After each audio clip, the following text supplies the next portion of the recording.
오늘 큰 음녀가 받을 심판 1절에 나와 있죠. 무리에 앉은 큰 음녀가 받을 심판은 내게 보이라.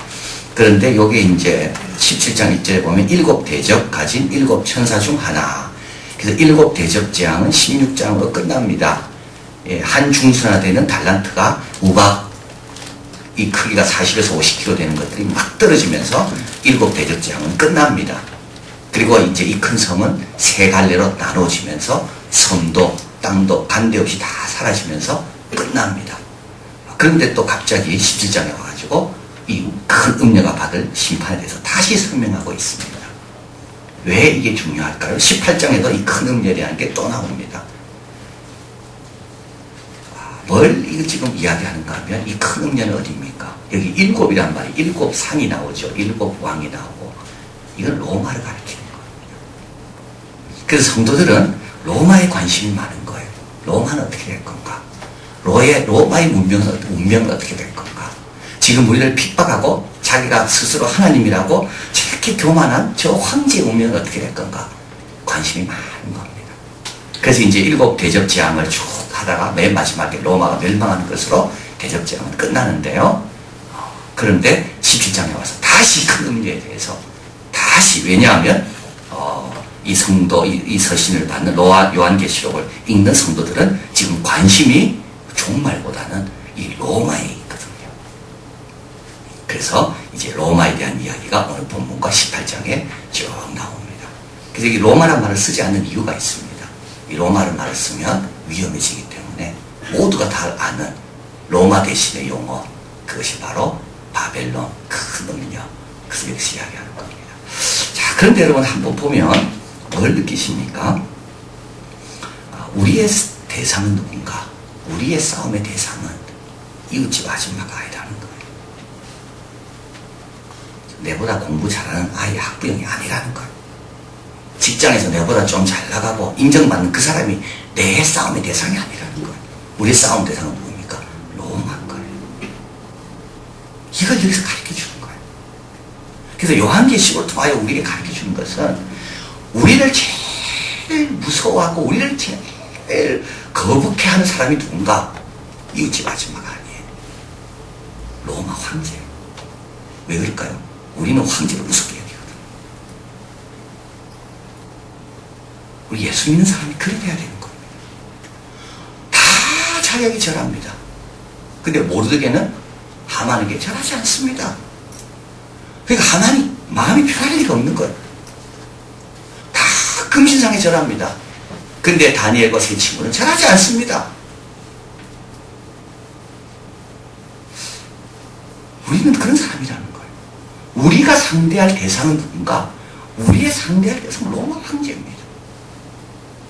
스스로 자기가 모든 세력을 다 갖고 있다고 하는 그 사람을 향해서 우리는 뭐라 하게 합니까?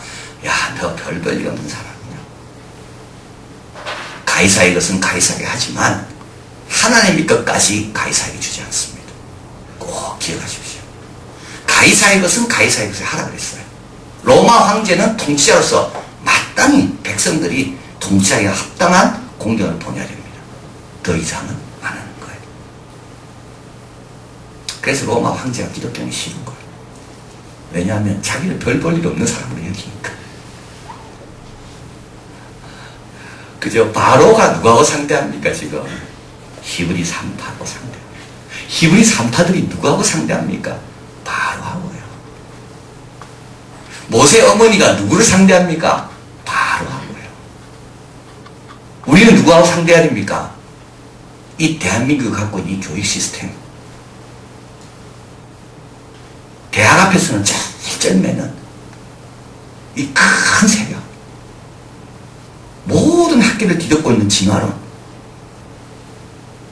물질과 출세만이 성공이다. 그것만이 최고다라고 생각하는 그 가치관. 우린 그거 갖고 싸워야 돼. 그거 별거 아니다. 그래서 그걸 쫓아다니는 사람들이 이상하게 좀 볼 수 있도록. 그게 우리가 할 일이에요. 우리가 할 일. 그래서 요한계시록에서 그걸 보내주는 겁니다. 히브리 산파는 누구를 상대한다고요? 바로를 상대한다고요. 우리가 아이들을 신앙교육 잘 시킬 때 그냥 아이들만 아닙니다. 이 아이들을 둘러싸고 있는 모든 모든 세상의 주관적인 가치관과 우리가 싸우고 있는 거예요. 그게 요한계시록의 가르침. 우습게 여기는 거죠. 별깐 것을 여기는 겁니다. 금방 절할 것 같은데 절하지 않습니다. 다 절하는데 저 별 볼 일 없는 사람인데도 불구하고 절하지 않아요. 바로의 명령을 무서워하지 않아요. 히브리 산파들이 모세 엄마가 바로의 명령을 무서워하지 않아요. 초대교회 성도들은 이렇게 신분이 높지 않습니다. 그런데도 불구하고 그들은 누구와 상대합니까? 로마 황제와 상대하는 거예요. 우리도 마찬가지입니다. 자, 그래서 오늘 본문에 보면 이제 이 바벨론, 로마에 대한 이야기입니다. 이제 보면 음녀가 나오죠. 1절 많은 무리에 앉은 큰 음녀에 받을 심판. 많은 무리라는 것은 모든 도시도 지금도 그렇습니다. 해안가, 강가 이런 걸 끼고 도시들이 있습니다. 그래서 그 도시들, 강을 끼고 있는 쭉 그런 도시들을 이제 있는 그런 나라들을 다 다스리고 있다는 겁니다. 이게 무리에 앉았다는 말이죠. 그런데도 불구하고 그 음녀는 심판을 받습니다. 땅의 임금들도 그 더불어 음행하였고 땅에 가는 자들도 그 음행 포도주에 취하였습니다. 다 취해 있어요. 여러분 깨어나시길 바라요. 다 취해 있어요. 성공에 취해 있고 학벌에 취해 있고 물질에 취해 있고 다 취해 있어요. 정신을 못 차리는 거예요. 그래가지고 취하게 만들고 취해야지 적응하기 쉬운 겁니다. 그 사회에 취해야지 자기가 거기 하나가 되는 거거든요. 깨어있다는 건 참 어려운 거예요. 그런 사회 속에서. 근데 땅의 임금들도 그로 더불어 음행하였고 땅에 거하는 자들도 그 음행이 포도주에 취하였다. 다 취하게 만듭니다. 살아있지 마라. 깨어있지 마라. 다 같이 가자. 다 같이 가자. 가이사 두려워하면서 가이사에게 다 드려야 된다. 이게 큰 음녀가 하고 있는 일입니다. 4절 그 여자는 자줏빛과 붉은빛 옷을 입고 금과 보석과 진주로 꾸미고 손에 금잔을 가졌습니다. 이 자줏빛은 색깔 내기가 참 어려운 빛이라 그래요. 여러분 제가 파리 갔을 때 저 화가가 그러시더라고요. 옛날에는 그저 물감 만들기가 너무 어려운데 지금도 마찬가지입니다. 화가들이 그림을 그릴 때 물감 값이 비싸가지고 색을 마음대로 못 씁니다. 그러니까 큰데 그리려면 물감이 얼마나 많이 들어있습니까? 근데 물감 가운데 자기가 원하는 색이 있거든요.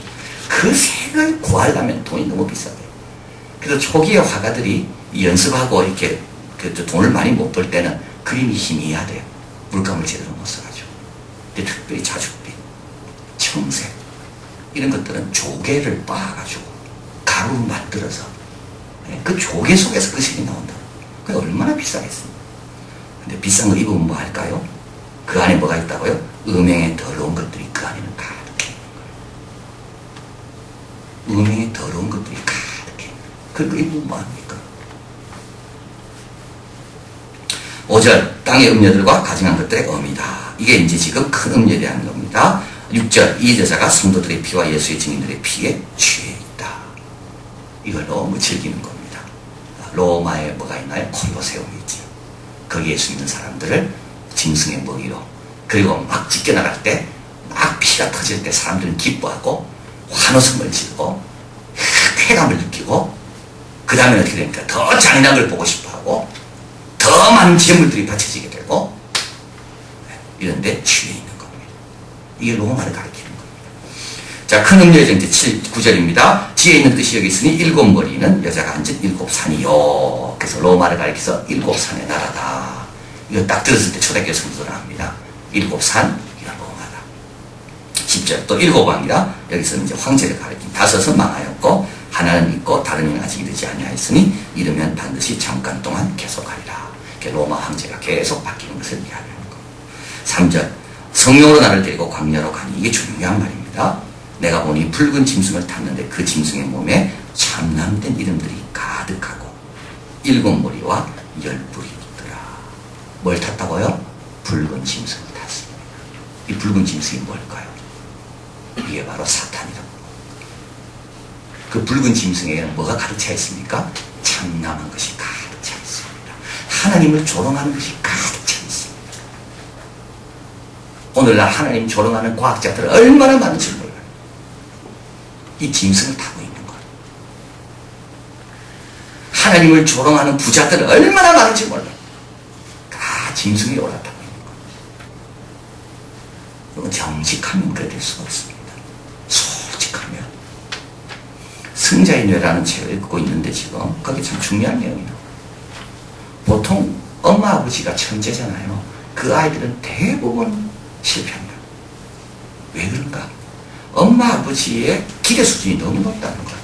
아들이 조금만 잘해도 그 천재 수준으로 봐서는 그건 좋게 안 보이는 거예요. 칭찬 안 하는 거죠. 격려 안 해주는 겁니다. 아이가 잘 될 수가 없습니다.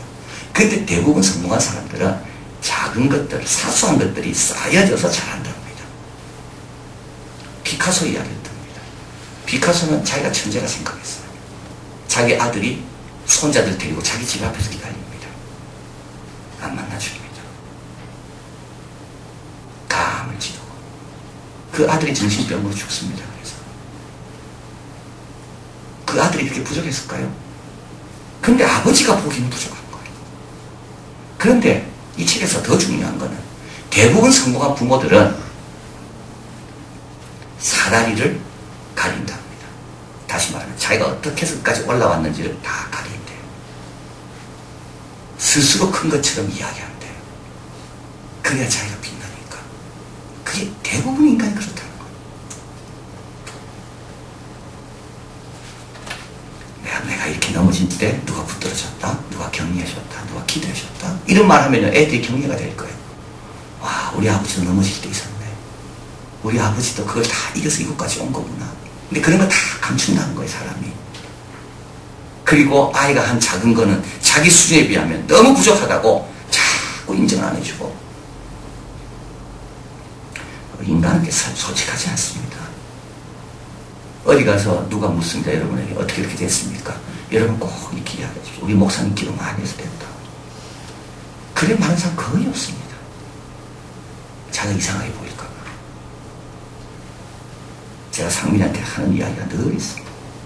너 혹시 뜨면 꼭 둘을 이야기해라. 두 분을. 하나는 우리 하나님, 하나는 우리 아빠. 네가 그걸 잊지 마라.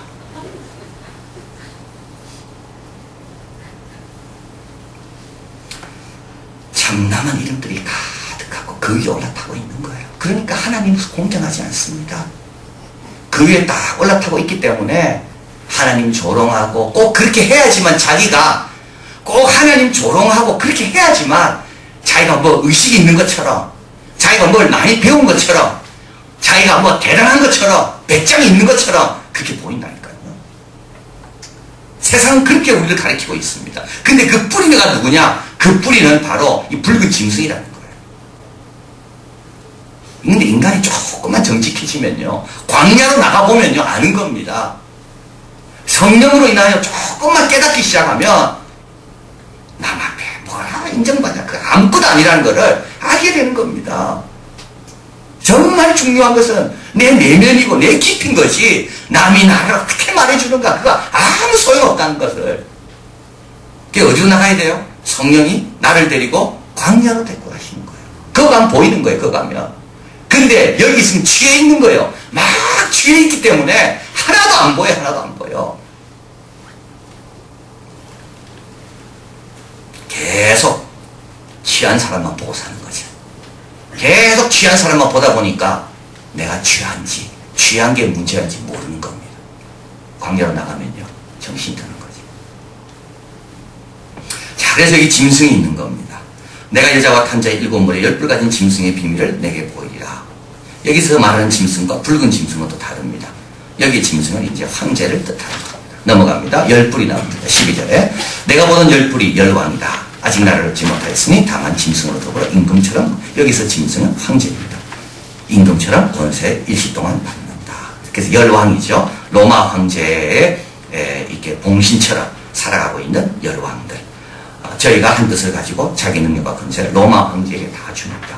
그러나 지나고 난 다음에 어떻게 됩니까? 16절 내가 본 바 이 10뿔과 짐승이 음녀를 미워하여 망하게 하고 벌거벗게 하고 그 살을 먹고 불로 아주 사른다.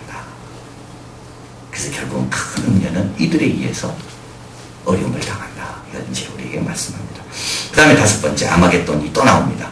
14절 저희가 어린 양으로 더불어 싸우려니와 어린 양은 만주의 주시오 만왕의 왕이심으로 저희를 이기실 터이요 또 그와 함께 있는 자들 곧 부르심을 입고 택하심을 얻고 신실한 자들은 이기로다. 하나님 싸워서 이길 수 있다고 생각하는 거예요. 하나님 없이도 할 수 있다고 생각하는 거죠. 이게 아마겟돈입니다.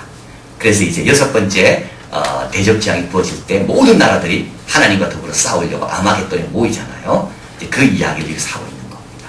그러나 이 싸움에서는 이길 수가 없다.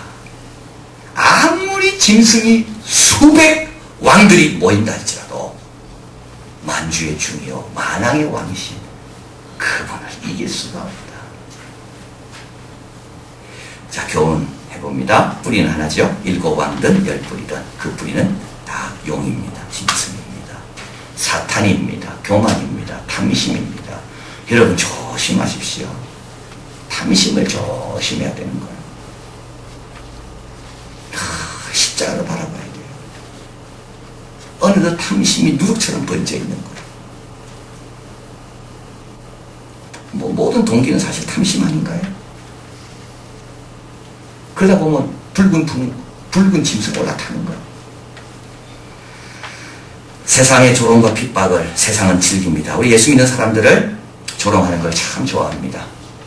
특별히 우리가 좀 잘 안 될 때 더 즐거워합니다. 예수 믿는 사람을 은근히 핍박하고 은근히 조롱합니다.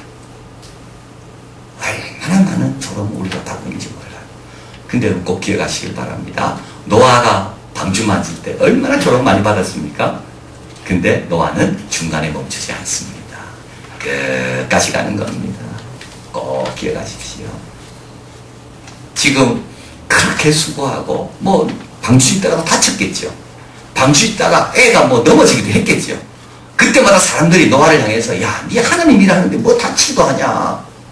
너 하나님이라 하는데 애들이 왜 그러냐. 그런 말 많이 들었을 거예요. 근데도 노아는 끝까지 방주를 짓는 거예요. 여러분 조롱 앞에 흔들리면 안 돼요. 얼마나 조롱거리가 많겠어요. 우리를 바라볼 때.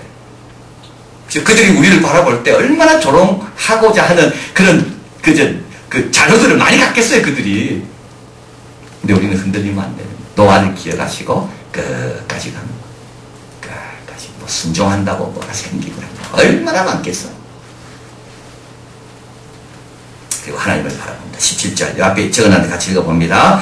하나님이 자기 뜻대로 할 마음을 저희에게 주사 한 뜻을 이루게 하시고 저희 나라를 그 짐승에게 주게 하시되 하나님의 말씀이 응하기까지 하시느니라.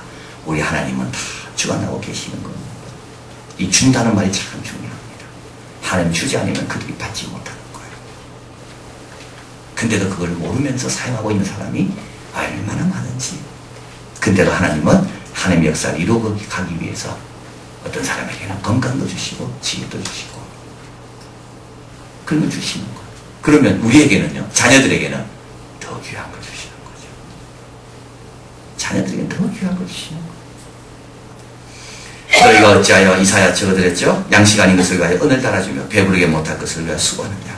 나를 청정하라. 그리하면 너희가 좋은 것을 먹을 것이며 너희 마음이 기름진 것으로 즐거움을 받으리라. 두 길이 나옵니다. 두 길. 어떤 사람은 막 취해 있습니다. 로마 황제 막 높입니다. 자줏빛 그거 하나 얻어 입으려고 그 주위에 막 있습니다. 막 아부하고 아첨하고 거기에 줄을 좀 대보려고 막 노력하고 내가 그 누구를 안다는 것을 막 자랑하고 어떤 사람은요 그 다음 나와 있죠. 믿음의 덕을, 덕의 지식을, 절제의 절제의 인내를, 인내의 경건을, 경건의 형제 우애를, 형제 우애의 사랑을 공급하는 한 무리가 또 있는 겁니다. 완전 다르죠. 완전 다르잖아요. 어떤 사람은 내가 어떻게 더 경건할까? 어떻게 더 절제하고 어떻게 더 인내하고 내 믿음을 어떻게 키워갈까? 이런 무리가 있는가 하면 한 무리는 막 취해가지고 돌아다닙니다. 자신을 잊지 마십시다. 결론입니다. 부름을 받고 우리는 거기서 나온 자들입니다. 이게 참 중요합니다. 우리가 어디서 나왔다고요? 취해 있던 곳에서 나온 자들입니다. 우리도 그전에는 취해 있었습니다. 부모님이 먼저 나왔다면 부모님 덕택에 그냥 미리 나온 자들도 있을 거예요. 그러나 내 당대에 예수님을 믿었다면 나도 어떻게 그 안에 취해 있던 자들입니다. 그게 전부인 줄 알고, 근데 하나님께서 나를 불러내신 거예요. 이게 바로 아브라함 아닙니까? 불러내지 않았다면 아브라함은 갈대 우르에 여전히 취해 있었을 거예요. 그러나 하나님께서 아브라함을 부르신 거죠. 부름을 받고 택함을 입고, 갈대 우르에 많은 사람이 있었지만 내가 택함을 입고, 그 다음에 우리는 어떻게 해야 됩니까? 신실하게 살아야 됩니다. 어디서요? 이 가운데서. 참 중요한 내용이죠. 이 한 가운데서. 근데 주님께서 이때 가만히 두시나요? 아닙니다. 주님께서 계속 공급해 주는 겁니다. 주님께서 계속 공급해 주시는 겁니다. 그래서 히브리 산파도 바로 앞에서 당당하고, 모세 부모도 바로 앞에서 당당하고, 초대교회 성도도 로마 황제 앞에서 당당하고. 제가 이제 어디 가서 설교하면 많이 그렇게 이제 인용하는 그 글이 있습니다. 그건 뭐냐면, 초대교회가 로마를 어떻게 이겼는가? 세 가지 이유죠. 로마를 무찌르고 로마를 이긴 세 가지 이유. 초대교회 성도들은 기도가 달랐고, 그 다음에 생각이 달랐고, 삶이 달랐다. 기도와 생각과 삶이. 그들의 기도는 뭘 먹을까 입을까가 아니었습니다. 이 백성을 축복해 주십시오. 기도가 컸습니다. 그들의 생각은 달랐습니다. 그들의 생각은 뭡니까? 로마 사람이 주님께 어떻게 돌아올까? 로마 황제라도 저 사람 지옥 갈 건데 얼마나 안 됐는가? 생각이 달랐어요. 그 다음에 삶이 달랐어요. 경건했어요. 거룩했어요. 어려운 사람 많이 도와줬어요. 근데 제가 요한계시록 오늘 이거 말씀을 묵상하면서 깨달은 게 그거예요. 이 생각과 기도가 다 어디서 온 겁니까? 요한계시록에서 온 거구나. 요한계시록, 로마가 당할 그런 운명을 알고 있으니까 생각이 클 수밖에 없는 거예요. 결론입니다. 여러분, 작게 생각하지 마시고 작은 것으로 살지 마십시오. 그 성자의 뇌에 보면 이렇게 나옵니다. 사람이 어떤 행동을 취하느냐에 따라 뇌가 다르대요. 뇌가 다르면 뇌에 나오는 호르몬이 다르면 그 다음에서 사람이 긍정적이 되든 부정적이 되든지 행동이 바뀐대. 그래서 그 책에 이런 게 나와요. 제스처가 중요하대. 모션. 손을 이렇게 쥐고 있는 사람은 대부분 긍정적이래. 우리 사진 찍을 때 이렇게 찍죠. 이게 긍정적인 겁니다. 바로가 무섭지 않아요. 이거를 쥐는 순간 뇌에, 정확한 건 내가 다음에 말씀드리겠지만 이게 분비된대요. 그러면서 자신감이 팍 붙는데, 그리고 세상은 그렇게 힘들지 않겠구나. 근데 이런 사람이지, 이런 사람. 이런 사람요, 내가 사랑받아야 되는데 왜 나를 안 됩니다. 이런 사람이죠, 이런 사람. 이거는 너무 자기 자아도취야, 자아도취. 이런 사람도 안 돼요. 그래서 제가 그 책을 읽다가 하나님이 이걸 원하시는구나. 근데 이것부터 바꿀 때 우리 좀 담담히 생기는 거. 작은 것부터 승리해야 돼요. 기도하겠습니다.